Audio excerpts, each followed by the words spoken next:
போலீசார் விசாரணையில் இளைஞர் உயிரிழந்த விவகாரத்தில் கைது செய்யப்பட்ட 5 காவலர்கள் நீதிமன்றத்தில் ஆஜர்படுத்தப்பட்டு மதுரை மத்திய சிறையில் அடைக்கப்பட்டுள்ளனர். இதுகுறித்த கூடுதல் தகவல்களை செய்தியாளர் ஜான் கிறிஸ்டபர் வழங்கிட நாம் கேட்கலாம். ஜான் கிறிஸ்டபர், வணக்கம். தற்பொழுது இந்த விசாரணையினுடைய தற்பொழுதைய நிலை என்னவாக இருக்கிறது? விவரங்கள் என்ன?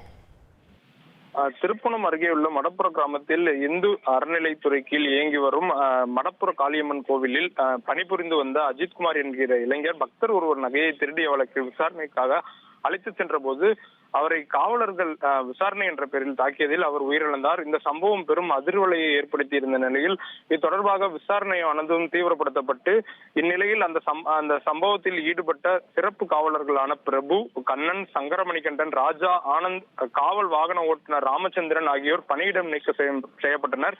ஆனாலும் அவர் மீது கொலை வழக்கு பதிவு செய்ய கோரி உடலை வாங்க மறுத்து அவரது உறவினர்கள் தொடர் போராட்டத்தில் நேற்று முன்தினம் அங்கு ஈடுபட்டனர். இந்த விஷயம் பூதாகரமாக வெடித்த நிலையில் பல்வேறு அரசியல் கட்சியினரும் இறந்த அஜித்குமார் அவருக்கு நீதி கேட்க குரல் எழுப்பினர். இந்நிலையில் இந்த விவகாரமானது மதுரை நீதிமன்றத்திலும் வழக்கு தொடரப்பட்டு தற்போது உயர்நீதிமன்றத்தில் வழக்கும் இன்று மதியம் 11 மணி அளவில் விசாரணைக்கு வர உள்ளது.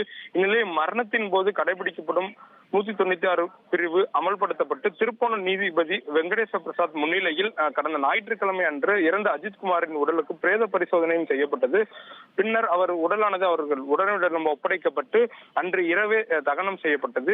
இதனை அடுத்து நீதிபதி வெங்கடேச பிரசாத் சம்பவம் நடைபெற்ற பகுதியில் ஆய்வு மேற்கொண்டு அங்குள்ள கோவிலில் பணியாளர்களிடம் விசாரணை மேற்கொண்டார். இதனை அடுத்து பிரேத பரிசோதனை முதல்கட்ட ஆய்வறிக்கை அவரிடம் நேற்று சமர்ப்பிக்கப்பட்டது.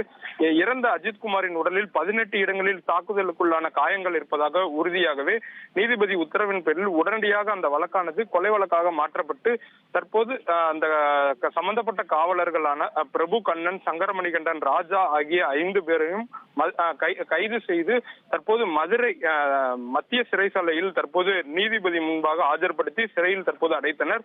மேலும் இந்த கொலை வழக்கானது பெரும் சர்ச்சை ஏற்படுத்திய நிலையில் இன்று 11-12 மணி அளவில் இந்த வழக்கானது சென்னை உயர்நீதிமன்ற மதுரை அமர்வில் விசாரணைக்கு வர இருப்பதாகவும் தகவல் வெளியாகியுள்ளது.